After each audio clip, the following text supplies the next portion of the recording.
Oikein hyvää iltapäivää ja tervetuloa Kavion jälkiä urheilun nurkassa 3.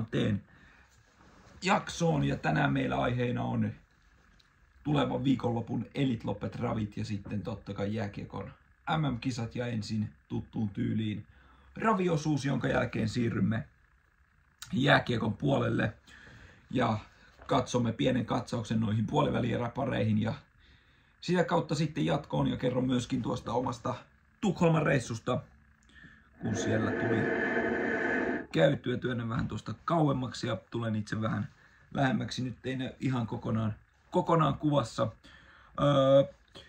Eli nyt tois 4 75 ravit, katsotaan tuosta nopeasti toi Vieremän 75 kierros, sitten perjantai, lauantai ja sulvalla niin perjantai, lauantai ja sunnuntain 75 katsotaan. Jokaiseen lähtöön nostan nyt 3 hevosta nostona, että joita kannattaa seurata. Nostot voi olla joko sellaisia, että miltä odotan ihan menestystä, tai sitten nostot voi olla myös sellaisia, että niitä kannattaa muuten vaan seurata, että minkälaiset juoksut tekee ja pystyisikö sinne yllättäjäosastolle. Ja koitan ehkä myöskin tässä kertoa, että onko yllättäjäosaston menijästä omasta mielestä kysyä vai sitten voittajasta.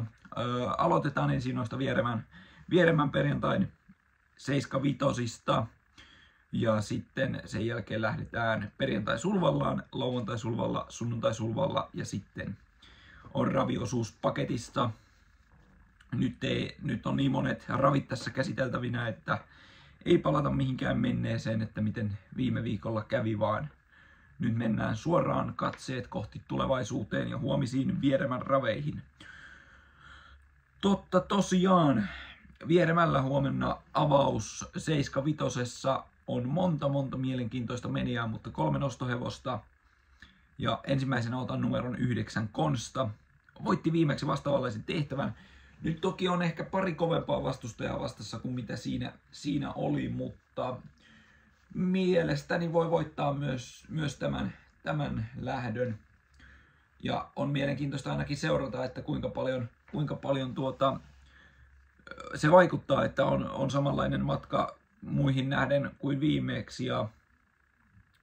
Ja sitten paalulta kiinnostaa 1 Marstio ja Kamppaari numerolla 2. Siinä on kuitenkin Seppo Suurosen laatutallista tulee molemmat. Marstio on retun jälkeläinen, ei ole sen takia kiinnostaa. Kamppaari puolestaan aloitti viimeksi hyvällä kakkossijalla.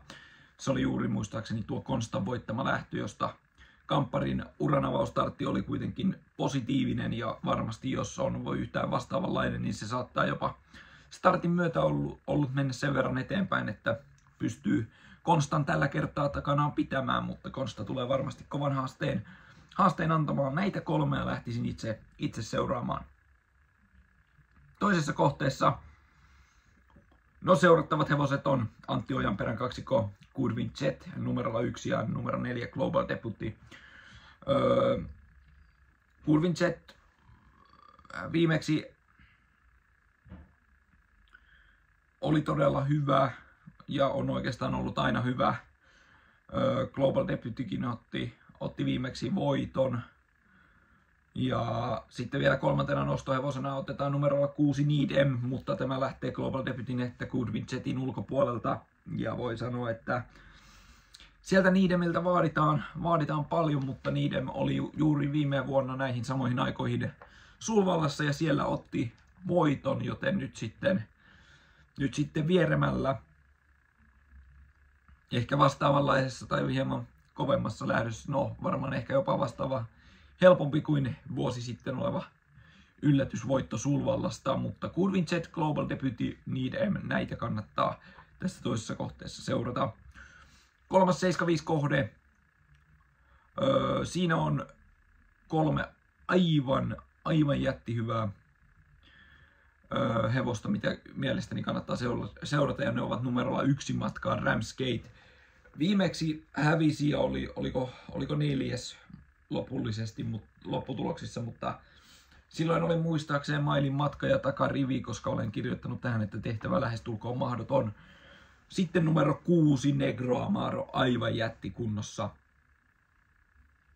se kunto on tällä hetkellä Negro Amarolla niin hyvä, että voi voittaa monellakin eri skenaariolla. Sitten kolmas nostohevonen on numerolla 3 Jonas Halbach, joka ei ole kaksarista erehtynyt tämän vuoden starteissa ja viime vuodenkin 2 viimeisintä päättyi voittoihin. Ja voi olla, että nousee tässäkin korkealle. Ihan jopa voitosta saattaa taistella. Se 3. kohteesta sitten 4. kohteeseen nostan Virin Urhon, joka painoi viimeksi aivan jäätävää tempoa keulassa, mutta kesti sen yllättävän hyvin loppujen lopuksi. Ja se on enemmän ollutkin jopa semmoinen kestävä kuin nopea hevonen, mutta nyt nähtiin kyllä sitten nopeutta Virin Urholta. Ja oli loppujen lopuksi 3. viimeeksi, mutta nyt vastaava ehkä jopa hieman helpompi tehtävä on nyt, koska silloin oli Stallone vastassa. Nyt on toki Ojanperän kaksikko, minkä olen tähän itse laittanut, että näitä pitää seurata, eli Profiili ja Herra Heinämies. Mutta kyllä jos Virin Urho on hieman maltillisempi keulasta, niin voi jopa menestyä ihan voittoon asti. Mutta tosiaan, kuten jo sanoin, että nämä 2 muuta hevosta on Profiilin ja Herra Heinämies, niin Profiilin kunto voi menestyä mun mielestä monellakin tapaa. Se on niin kuin vahva hevonen Profiili ja se jaksaa tehdä oman suorituksen, ei ole juoksusta riippuvainen. Mutta sitten tämä Herra Heinämies, se on mielenkiintoinen seurattava. On ollut vähän turhan innokas noissa aikaisemmissa starteissa ja sitä kautta on laukkakin päässyt yllättämään, mutta jos saa sen oman juoksun tehtyä rauhassa, se on takarivin paikalta, kun numerolla 9 matkaa lähtee, niin siellä on kyllä mun mielestä yllätys valmis ja ei missään nimessä kannata peleistä eikä mistään seurantavihkosta unohtaa.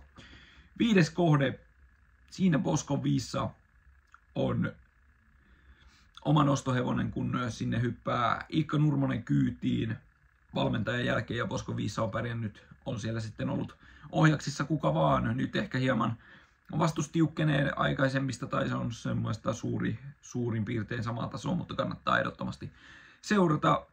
Sitten numero 1 Tilun Toukko, jälleen Antti Ojanperän hevonen. Kannattaa sitäkin seurata. Ja sitten 3. nostohevonen on IP Kisa, Ville Koiviston ohjastama hevonen. Sillä on tuossa viimeiseen 5 starttiin niin vain yksi laukaton startti, mutta se on päättynyt voittoon. Eli laukat on sotkeneet IP Kisan viimeaikaisia suorituksia. Nyt pääsee juoksuradalta lähtemään ja jos vain pääsee ravilla matkaan ja saa sieltä keulaan itsensä työnnettyä, niin silloin on kyllä aika liki sitten IP-kisa. No sitten 6. kohteeseen siihen kanssa 3 nostohevosta. Aloitetaan totta kai Genzo Benoista. 2 voittoa putkessa, mutta kun nyt tällä kertaa lähtee radalta 8, niin se voi hieman hankaloittaa jopa sitä, vaikka siellä onkin ammattimies Santtu Raitala kyydissä, niin lähtöpaikka on hieman ulkona, aika paljonkin ulkona, mutta menestystä me voidaan silti odottaa oikein tosissaan. Seiska Börjesin on tehnyt upeaa jälkeä viimeksi Kiri Quicksvampin voittamassa lähdössä hienosti 2. ja kyllä tulee ihan pian voittamaankin lähdön. Tämäkin on sellainen tehtävä, että jos suosikeilla on hieman epäonnea, kuten Kenzo Benoalla tuon lähtöradan kanssa, no Börjesin ei lähde kuin 7 radalta siitä, mutta Börjesin ei ole ainakaan juoksusta riippuvainen, ei toki ole Kenzo Benoakaan. Mutta on erittäin mielenkiintoinen seurattava tämän Börjesin tähän lähtöön. 11 Elegantiet, sitä ei saa unohtaa missään nimessä. Viimeksi oli kyllä helpommassa tehtävässä ja siitä otti helpon voiton tuolta lähtöradalta 11. Nyt sitten on jälleen sama lähtörata eli 11. Ja takarivi totta kai tuo omat haasteet, mutta ei se ole este voitolle missään nimessä, jos kärjessä tempo on mahdollisesti raikasta, kun siellä Kenzo Benoakin tuosta keulaan varmasti tähtää tai sinne kärjen tuntumaan kuitenkin, siitä olisi helpompi päästellä menemään. No, Mutta ei siinä mitään, ne 3 hevosta kannattaa ottaa seurantaan. Sitten viimeinen kohde 75 Vieremältä. 2. Merkel on nostohevonen, mitä kannattaa seurata. Viimeksi oli todella lähellä voittaa sen lähdön, oli kyllä siihen ihan jätti suosikkikin, mutta erikoinen laukka tuli siinä loppuvaiheessa.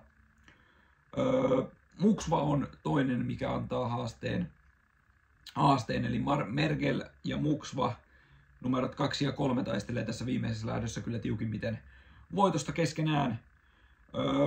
Sitten 3. nostohevonen, niin otin siitä vierestä, eli numero 4 Rauti Anna on mielenkiintoinen seurattava. Pärjäsi viime vuonna vastaavanlaisissa tehtävissä ja nyt sitten on tehnyt sellaista tasaista jälkeä, mutta varmasti tulee myöskin ihan tässä lähiaikoina menestymään voitonkin myötä.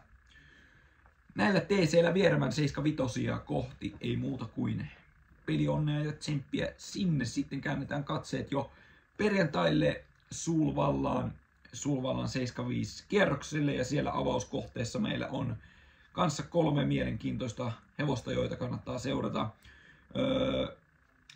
Aloitetaan seuraaminen numerosta 2 One Night Only kyydissä Hannu Torvinen. Rahallisesti aivan napissa istuu sarjassa. Hyvä paikka, kun pääsee tuosta kakkosradalta menemään. Kyllä mun mielestä tässä suomalaistoivolla on menestystoiveita.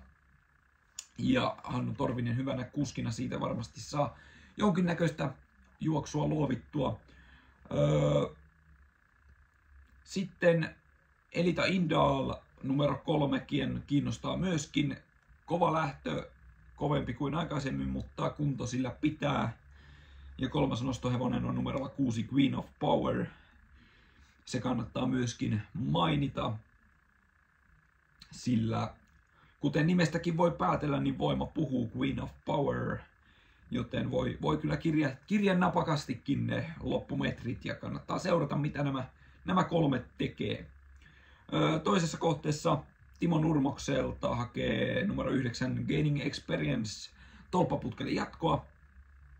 Ja sitä kannattaa seurata, saako tuolta takarivistä Gaining Experience juoksun onnistumaan.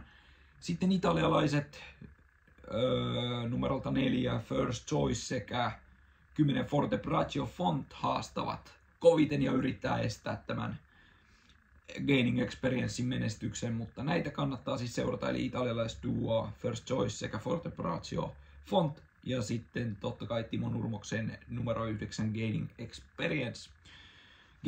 Gaining Experience on kyllä omasta mielestäni tähän lähtöön selkeähkö suosikki. Mutta sitten 3. koitos, siellä onkin mielenkiintoista tarinaa ja seurattavat hevoset aloitetaankin vähän yllättävämmästä päästä tähän lähtöön ja tämä kannattaa nimittäin nyt katsoa. Numero 7 Lion Express ei ole tienannut kuin vähän yli 2000 euroa rahaa. Tässä oli muistaakseni 17 000, kun oli se ykköspalkinto tässä lähdössä, vai oliko se enemmänkin jopa, mutta jotain sitä luokkaa kuitenkin. Mutta tämä on Björn Koopin heppa ja hänellä varmasti on jonkinnäköisiä odotuksia tästä hevosesta, kun hän ilmoittaa sen tällaisen starttiin. Tai että se on saanut paikkansa tällaisen starttiin, kun ei ole kuitenkaan menestynyt juuri ollenkaan. Laukat on sotkenut, mutta jos ravaa, niin sitä ei kyllä tiedä yhtään, mihin tämä Koopin Lion Express pääsee menemään. Ja otan ehdottomasti seurantaan ja saatan jopa pientä sijapeliäkin tuon kautta pelailla. Ja ehdottomasti, jos 75 vielä raapustan, niin sinne ottaa mukaan. No sitten 4 You Bow to No One on myöskin hyvällä paikalla yllättäjäosastolta mielenkiintoinen. Tällä on puolestaan rahaa tienattuna näistä hevosista kaikista eniten, mutta kannattaa myöskin seurata. Mielestäni tuosta voi jollakin tapaa juoksu onnistuakin. Ja sitten totta kai suosikin Goo Goo Fairy Tailia numerolla 8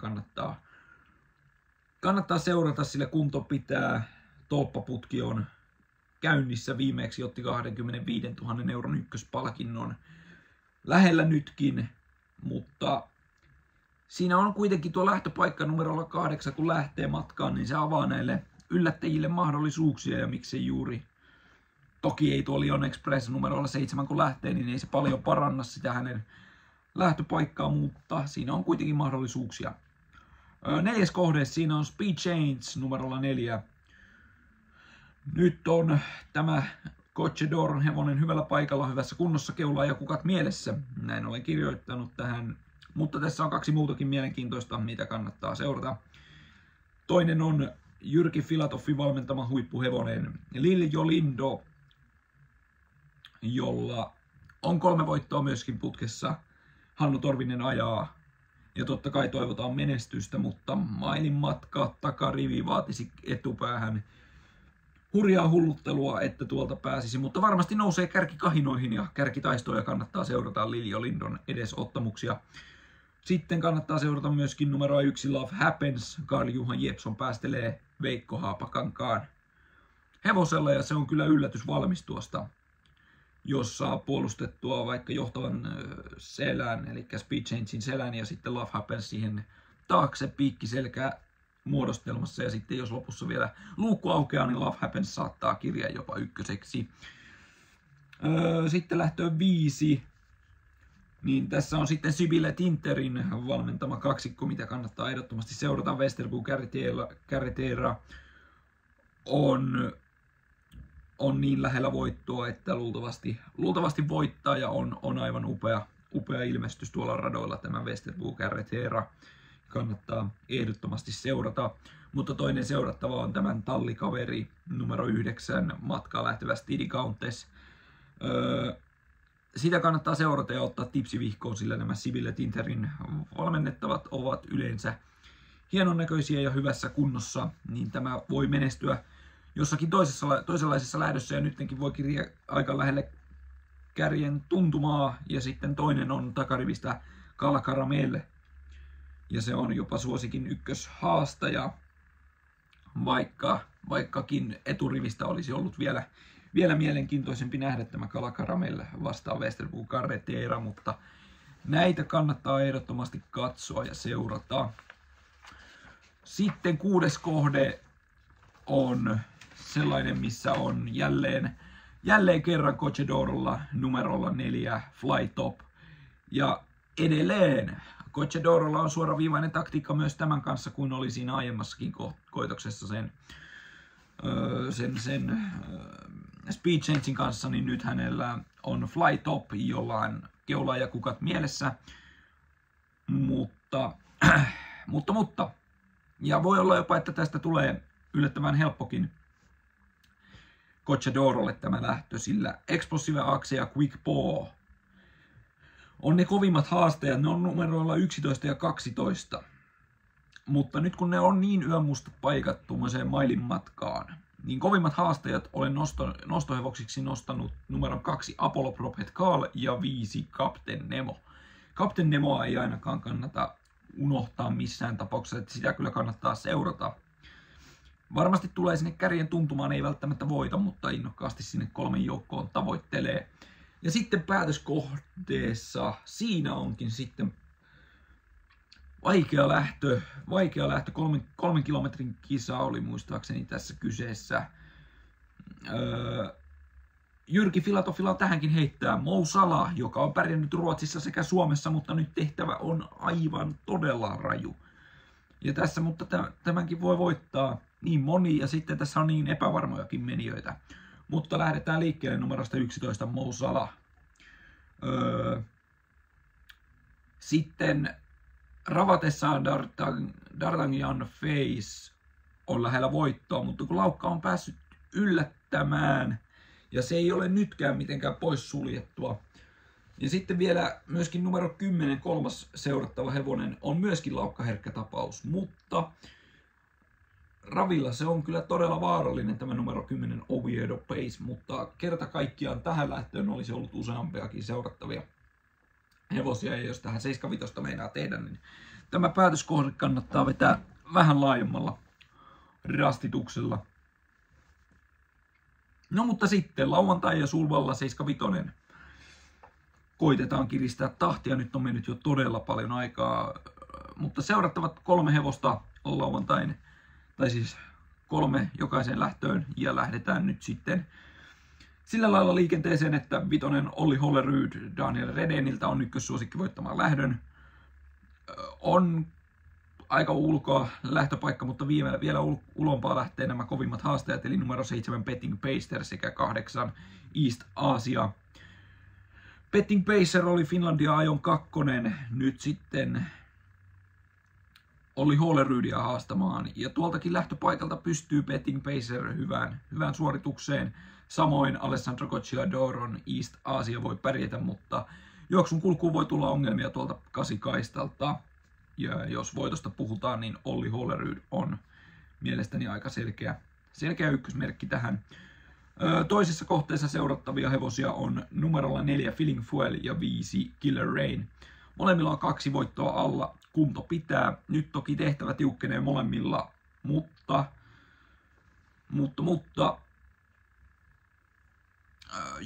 jonkun verran on odotuksia numero 4 ja 5. Redeniltä on myös, Daniel Redenillä on tähän myöskin heittää numero 3 Beautiful James, joka kiinnostaa myös nähdä, että minkälaisen juoksun Beautiful James saa Propulsionin jälkeläinen, ja sitä seurataan ehdottoman mielenkiinnolla ja ihan sinne yllättäjäosastolle. No sitten kolmannessa kohteessa Bold Eagle Sun ei ole koskaan kohdannut parempaansa, mutta nyt on kuitenkin uran kovin testi Bold Eagle Sunille. Ja se tulee olemaan mielenkiintoista, pystyykö Bold Eagle Sun voittamaan vaiko ei. Ironic Man numerolta 1, vasta 1 kisa takana, ja siitä helppo voitto nyt kohti kovempia koitoksia tälle vuodelle siis. 1 kisa on Ironic Manilla takana. Ja se oli sellainen positiivinen esitys, ja jos on sellainen kuin siinä ja on mennyt vielä eteenpäin, niin voi taistelee ihan voitosta. 3. nostohevonen on sitten Santtu Raitalan ajama Valencia. Numerolla 7 matkaan, siis Valencia Santtu Raitala ohjastaa sillä. Valencialla ei sinänsä ole mitään menestysodotuksia sen suuremmin, mutta seurataan nyt mielenkiinnolla, että mihin Raitala saa Valencian tuolta lähtöpaikalta luovittua ja minkälaisen juoksun tekee. No sitten 4. kohde, numero 15 Domino Time Trot on suuri suosikki, mutta sitten kun on ryhmäajo ja rata 15, niin se ei ole koskaan helppo paikka. Ja sen takia seurataan mielenkiinnolla, mihin tuolta riittää tuo Domino Time Trot. Toinen mielenkiintoinen seurattava on Global Eye Catcher, jolla Karl-Johan Jeppsson ajaa kilpaa. Karl-Johan Jeppsson on kova kuski näihin sarjoihin Ruotsin ihan siellä top 3 ajajan joukossa ollut ainakin tänä vuonna. Global Eye Catcher yleensä pääsee sinne Toton tuntumaan, harvemmin voittaa ja ei tuo lähtöpaikka rata 12 mikään mahtava ole, mutta seurataan mielenkiinnolla 3. nostohevosena numero 6 Tank for the Tile, jolla vähän samanlaista suorittamista kuin edellä mainitulla. Eli Toton tuntumaan harvemmin voittaa, mutta nyt on selkeästi parempi lähtöpaikka kuin näillä 2 muulla nostohevosella. Tehtävä tällä Tank for the Tilella tiukkenee, mutta kuski paranee, kun Matsed Jusse hyppää kyytiin.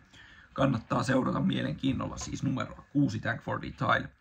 5. kohde siinä Mitsai, Humanity Pellini ja Iceland Falls taistelee voitosta, ja näiden 3 edesottamuksia seurataan tässä lähdössä, eli numerolla 2 Mitsai, numerolla 5 Humanity Pellini ja numerolla 9 Iceland Falls. Siinä on 3 kovaa, mitä seurataan lähdössä 5. No 6. lähdössä sitten seurataan Jukka Torvisen ajamaa numeroa 6 Star Photo, joka on pärjännyt Suomessa loistavasti ja on erinomaisessa kunnossa. Tällaisessa lähdössä voittaminen olisi aivan megalomaaninen yllätys ja ihan niin kuin jackpot-kamaa, jos Star Photo voittaisi tuolla Ruotsin puolella tämän lähdön, koska on niin kova lähtö, mutta toisaalta nämä kovimmat hevoset tähän lähtöön lähtee takarivistä, eli numerolla 10 Jackpot Mearas todennäköisin voittaja tähän lähtöön, sekä sitten numerolla 12 Jobs Post on sitten se toinen kova, mutta ihan mielenkiintoista nähdä, että mitä pystyy Star Photo tuolla lähtöpaikalla tekemään. Onhan se lähtöpaikka silleen ulkona, mutta jännittävä lähtö. kaiken kaikkiaan edessä. Ja sitten lauantain viimeinen koitos siihen. Eric Raffin lähtee ajamaan Ibi de Houlea. Ja se on hurja ranskalaismeniä tähän lähtöön ja voi olla, että voitosta ei nähdä minkäännäköistä kamppailua, kun Ibi de Houlella Eric Raffin päästelee kilpaa. Mutta tämän lisäksi kannattaa seurata Jorma Kontion ohjastamaa, Katja Melkon valmentamaa Hajon Pepperiä sekä Markku Niemisen valmentamaa Santtu Raitalan ohjastamaa Colan de Haforia.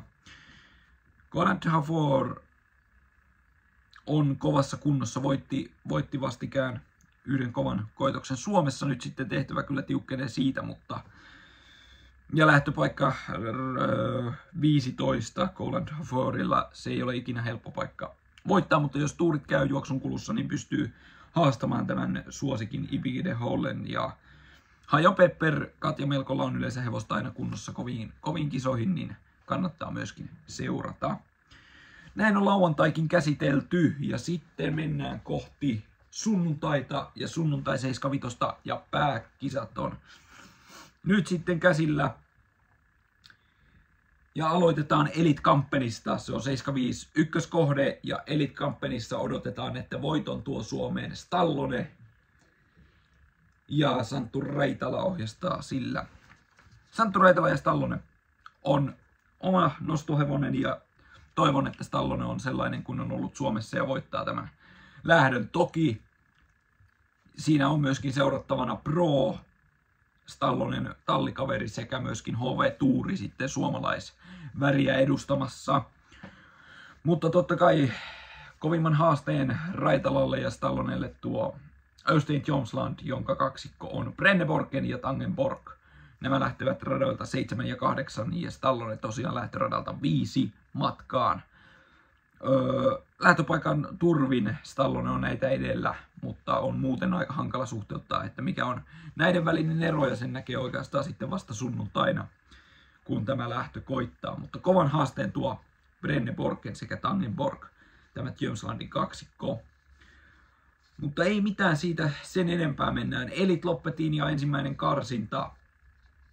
Mitä seurataan tässä ensimmäisessä karsinassa? No, me seurataan numeroa 2, Francesco Jet.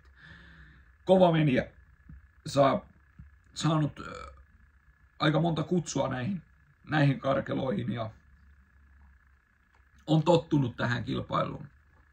Sitten numero 4, Melby Jinx. Voitti Finlandia ajon, kannattaa seurata. Sekä numero 5, Logan Park, sitä seurataan mielenkiinnolla, mitä pystyy tekemään. Tämä kolmikko on mielestäni tämän avauskarsinnan 3 mielenkiintoisinta menijää. Ja näitä kannattaa ehdottomasti seurata. Eli numero 2 Francesco Jet, numero 4 Melby Jinx sekä numero 5 Logan Park. Toisessa karsinassa seurataan numero 3 Don Fanucci Jet, jälleen näitä Redenin hevosia, mutta näitä pitää vain seurata. Sitten numero 6 Borbs Victory sekä numero 8 Massimo Hoist. Kyllä me lähdetään seuraamaan suomalaisväriä, kun suomalaisväriä kerran Elite Loppettiin saadaan, kun se ei ole kuitenkaan aina aivan selvää, että siellä suomalaisia on, niin kyllähän me nyt lähdetään Massimo Hoistia ja Hannu Torvista seuraamaan tähän karsintaan. Massimo Hoistin saumat finaalin on todella pienet. Se vaatisi aivan hurjat tuurit tuolta lähtöradalta 8, mutta ei se auta, kun ajaa sieltä, minkä paikan on saanut. Ja kyllä sieltä voi tietyllä tavalla, jos juoksuja jos kaikki menee Massimo Hoistin tähtien mukaan, niin se on niin hyvässä kunnossa, että finaalin pääseminen ei ole täysin mahdotonta ja poissuljettua. Ja sen takia tuo on niin mielenkiintoista nähdä, mitä siinä tapahtuu. En itse ihan lähtökohtaisesti en usko, että Massimo Hoist finaaliin pääsee, mutta sille on pieni sauma annettava. Ei voi täysin tyrmätä. Toki jos jää 4, niin sitten taas se vaikeutuu sitten se lähtörata finaaliin, mutta olisihan se kova juttu, jos finaaliin suomalaishevonen pääsisi. No sitten käydään nopeasti vielä nuo 4 muuta 75 kohdetta läpi ja sen jälkeen on raviosuus paketissa, johon tässä on aikaa vierähtänyt. 4 75 kohde. Siinä Fanny Kio ja Alessandro Coccedoro sekä numero 9 Gilmar Face lähtee haastamaan jättimegasuosikki numero 8 Allegiant epäonnistumista ja sitä kautta voittoa. Eli numero 8 Allegiant on mega suosikki tuohon lähtöön voittamaan. Numerot 7 ja 9 Fangio sekä Kilimanjaro Face on sitten siinä kovimmat haastajat tälle numerolle 8 Allegiant. Mutta jos Allegiantilla juoksu vähänkään onnistuu, niin tulee voittamaan tuon koitoksen aika selkeästikin. Sitten 5. kohde. Seurataan jälleen italialaisia. Nyt on 3 italialaista hevosta ja näitä kaikkia seurataan.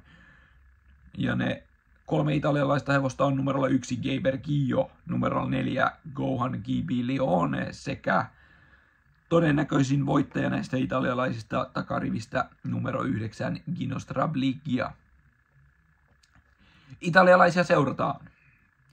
Ja sitten 6. kohteessa myöskin seurataan italialaisia. Tämä on nyt tämmöinen Mamma Mia Pizza Pasta Frutti di Mare, mitä täällä seurataan. Ja nyt sitten seurataan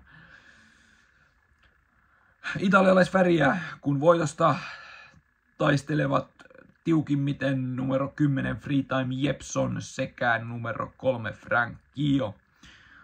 Fangio yrittää pitää Freetime Jepsonin takapuolellaan, mutta Freetime Jepson on sen verran kovassa kunnossa, että nousee mielestäni takarivistä huolimatta ykkössuosikiksi ja tulee voittamaan tämän lähdön. 3. nostohevonen on numerolla 2 Keep Asking. Keep Asking on numero 2 on 3. seurattava hevonen ja kärkkyy sitten suosikki kaksikon epäonnea ja sitä myöten myöskin 2 sijoitusta. No sitten ei muuta kuin viimeisen kohteeseen. Siinä seurataan numero 1 Bedle Hanover, numero 2 Ernest Rose sekä numero 5 Orlando Young. Ja joku noista lienee voittaa, todennäköisimmiten Bedle Hanover seurataan mielenkiinnolla. Ja näin on saatu 7-5 käsitellyksi. 4 7-5, joihin jokaisen nostin nyt 3 seurattavaa menijää. Muutenkin kaiken kaikkiaan tuommoinen Elite Loppet viikonloppu. Olisi ihan mielenkiintoista käydä paikan päällä tuollainen kokemus kokemassa, mutta nyt olin itse Tukholmassa vastikään ja eilen Tukholmasta kotiuduin. Ja tänään sitten jälleen leijonapaita päällä leijonia kannustamaan. Ja kovat on odotukset ja käsitellään kohta noita puolivälieriä, mutta vielä tuosta raviristeilystä puhun, kun se on vähän vastaavanlainen kuin tämä leijonaristeily, missä itse nyt olin mukana. Niin ei muuta kuin kaikille, ketkä Elite Loppettiin lähtee, niin ei muuta kuin oikein mukavaa reissua. Muistakaahan nauttia ja kannustaa omia suosikkejani ja ehdottomasti pitäkää Suomen lippua korkealla Tukholmassa, Sulvallassa. Ja sitten tämä raviosuus oli tässä. Kiitos kaikille raveista kiinnostuneille, kun katsoitte tähän mennessä. Nyt lähtee tämä jääkiekko-osuus käyntiin ja se aloitetaan sillä, että kerron hieman minkälainen oli tämä jääkiekko-risteily, missä mainostin olevani. Eli tosiaan lähdettiin tuosta sunnuntaina Turun satamasta ja sitten mentiin buffetpöytään.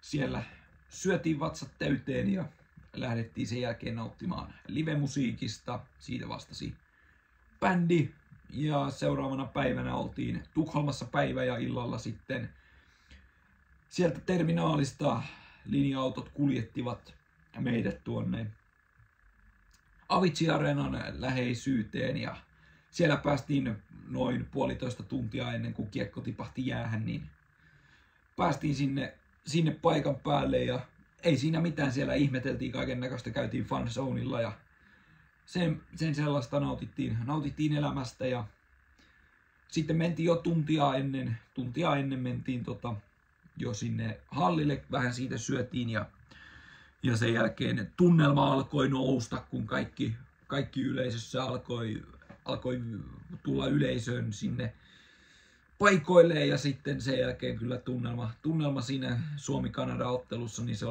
se oli aivan infernaalista ja megalomaanisen upea kokemus kaiken kaikkiaan. Ja se oli vielä hieno juttu, Suomi voitti ottelun, totta kai. Tasapeli tuli siitä ja sitten rangaistuslaukauskilpailun Suomi voitti, hieno reissu kaiken kaikkiaan. Seuraavana päivänä sitten tosiaan samanlainen setti, eli linja-autot kuljettivat Avicii-areenan läheisyyteen ja sitten siellä katsottiin vielä se Suomi-Slovakia-ottelu. Siinä oli kyllä vähän semmoinen jäädyttelypeli sitten niin sekä yleisölle että pelaajille, kun siinä vähän oli se edellispäivän tiukka rupeama takana, niin ei oikein ollut puhtia oikein missään tekemisessä. Mutta ei mitään. Ei sen enempää matkahöpötystä tai mitään muistelua, se on nyt reissu heitetty, se on takana päin ja nyt sitten kohti puolivälieriä ja puolivälierien analysointia. Ensimmäisenä aloitetaan tuosta tänään kello 17.20 Sveitsi-Itävalta puolivälieräottelusta. Ja ottelu alkaa 17.20 tosiaan Suomen aikaa. Herningissä pelattava ottelu. Sveitsi lohkovoittaja, Itävalta lohko 4. Se on itse asiassa vähän yllätys, että Itävalta loppupeleissä on tuossa, kun itsehän ennakoin siihen, että Slovakia olisi ollut tuossa. Eli jos nyt vielä vähän lohkovaihetta käytössä samalla läpi, miten itse ennakoin, niin Sveitsi voitti loppupeleissä lohkon. Itse ennakoin, että on 2, mutta sinne hyvin sinne nurkille meni. Sveitsi-Itävalta pelissä Sveitsi on jätti suosikki. Mutta Itävaltaa ei kannata oikeastaan aliarvioida, että jos nyt lähdetään prosentteja jakamaan, että meillä on nyt sit 100% ja jaetaan se 2 osaan, niin paljon mä näen Sveitsin todennäköisyyden voittaa tää peli, niin anna prosenteiksi Sveitsille 65 ja 35 jätän Itävallalle. Se voi olla, että se on jonkun korvaan aika iso määrä, mitä Itävallalle annan tuossa noita pisteitä, mutta mietitään hei, Itävalta haastoi Suomen tosi hyvin, se peli päättyi 2-1. Sitten Itävalta haastoi Ruotsin tosi hyvin, ne hävisi se 4-2, mutta johti siinä muutama minuutti ennen loppua ja oli lähellä jättipaukkua. Kanadaakin vastaan Itävalta pystyi haastamaan pari erää. Ja se oliko se 2 erän jälkeen 2-1 vai 3-1 Kanada johti sitä peliä, mutta ne oli roikku mukana, hyvin roikku mukana. Ja sitten Sveitsi, niin kyllä se saattaa sattua heille vastustajana oikein hyvin. Ja voi olla, että Itävalta järjestää jonkunnäköistä ainakin pientä horjutusta, mutta kyllä Sveitsi lähtee tähän ennakkosuosikkina ja sanoisin, että Sveitsi menee tästä jatkoon, mutta Itävaltaa ei kyllä kannata aliarvioida sen suuremmin, mutta sanotaan näin 65-35% tästä näin. No sitten toisena Suomi ja Suomen leijonat, ja tämähän onkin sitten mielenkiintoinen. USA-Suomi. USA-lohko 2. Itse ennakoin, että olisivat olleet 3. ja sitten puolestaan Suomi-lohko 3. Pienet marginaalit tulee tämän pelin ratkaisemaan. Ensinnäkin ylivoima Suomella on ollut todella heikko. Alivoimakin on ollut hieman hankalampaa. USAlla puolestaan ylivoima on ollut todella tehokasta. Alivoima, no siinä heillä olisi vähän parantamisen varaa, mutta erikoistilanne pelaamisessa Suomi jää aavistuksen, eikä ihan niin aavistuksenkaan, vaan todella paljonkin jalkoihin siinä skenaariossa. Ja sitten USA pelasi todella vahvan viimeisen erään Tšekkiä vastaan. Ja USA on saanut niinku koneiston käyntiin ja monet suomalaiset nyt on innoissaan ja sanoo, että tämä on nyt vähän niin kuin rallattelua, että kun voitettiin Kanada ja näin ja sitten sieltä se innostus niin kuin nousee siihen, että Suomi tämän otteluparin voittaa. Se on mielestäni plussaa, että Suomi saa jäädä Tukholmaan, että ei tarvinnut lähteä Herningiin. Tukholmassa parempi tunnelma. Plus se, että ei tarvitse matkustaa, niin ei tule siitä sitten niitä matkustusetuja, mutta ne on hyvin pienet edut siitä Suomelle. Ja sitten jos mietitään vaikka USA-joukkuetta, niin siellä on paljon tähtipelaajia, jotka on tottunut kovaan tunnelmaan, paljon yleisömääriä, joten hekin saa siitä virtaa.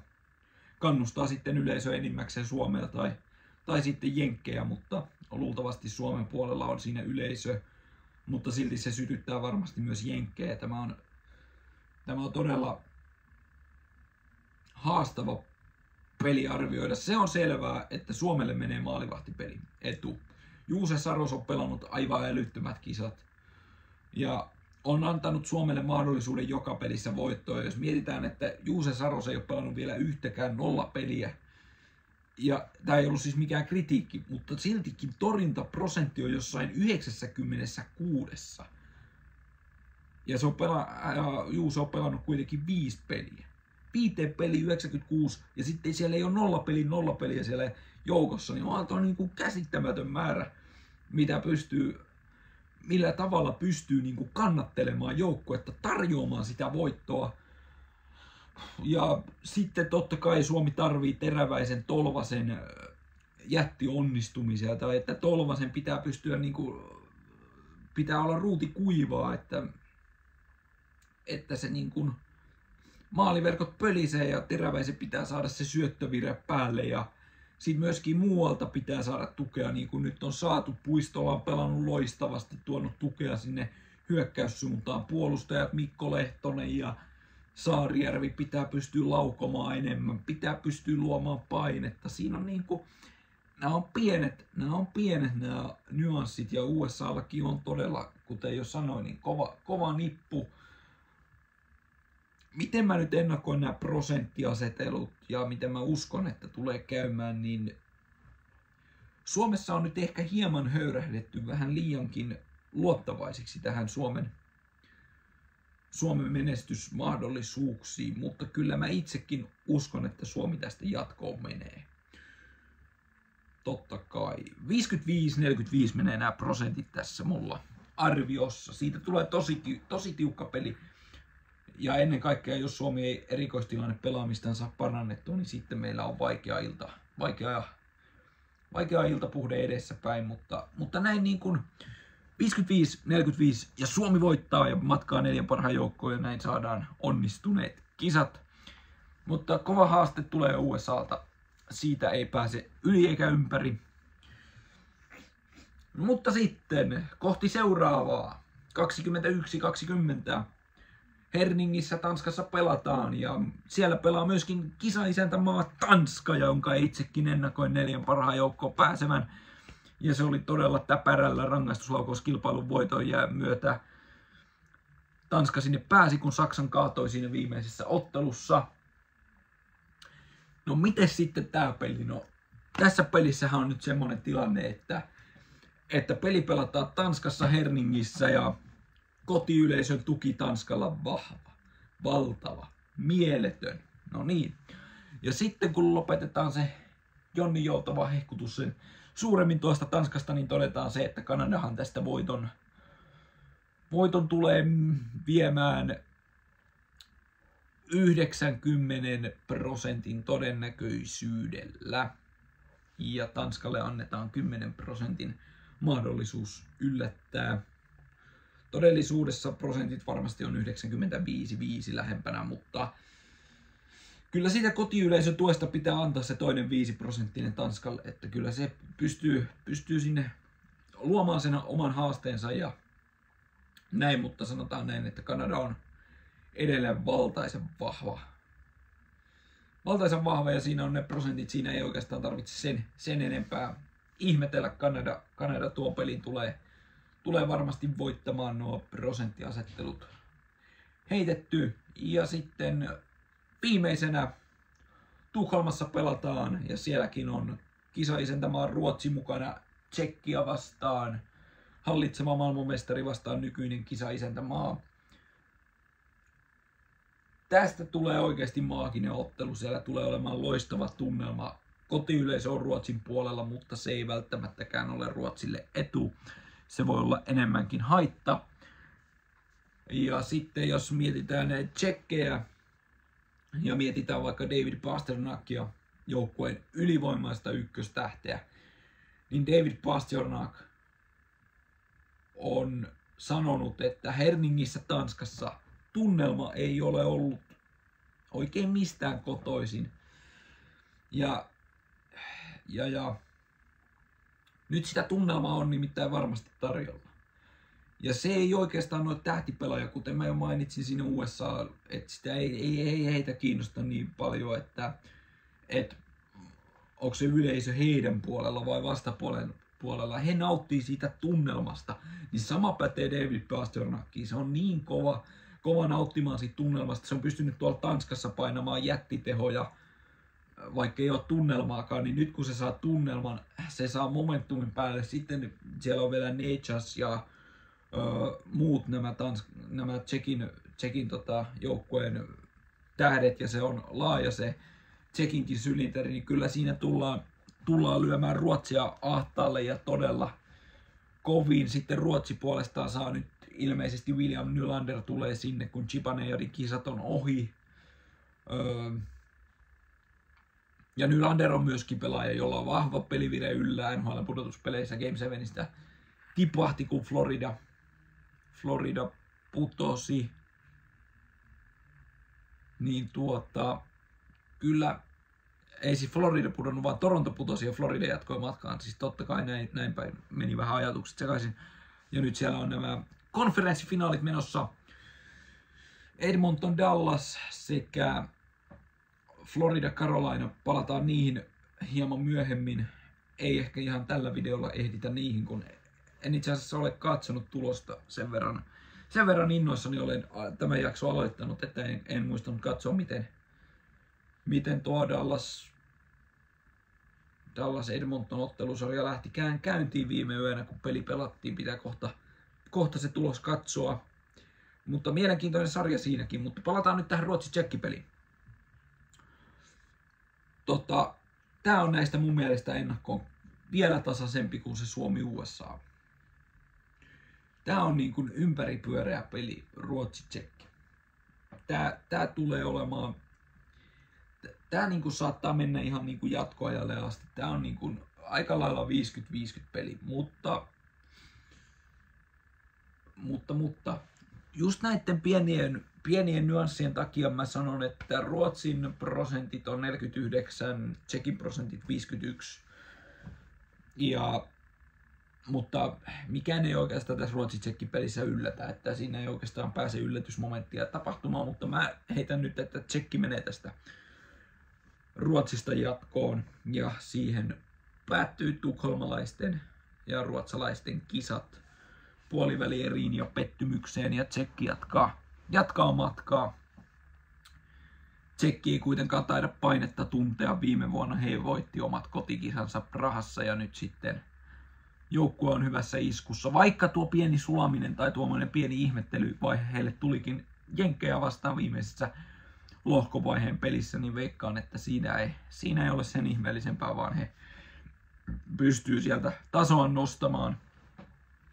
Eli nyt sitten Sveitsi, Suomi, Kanada ja Tšekki menee jatkoon. Ja jos se nyt aivan väärässä olen, niin silloin otteluparit ovat Kanada, Suomi sekä Sveitsi, Tšekki.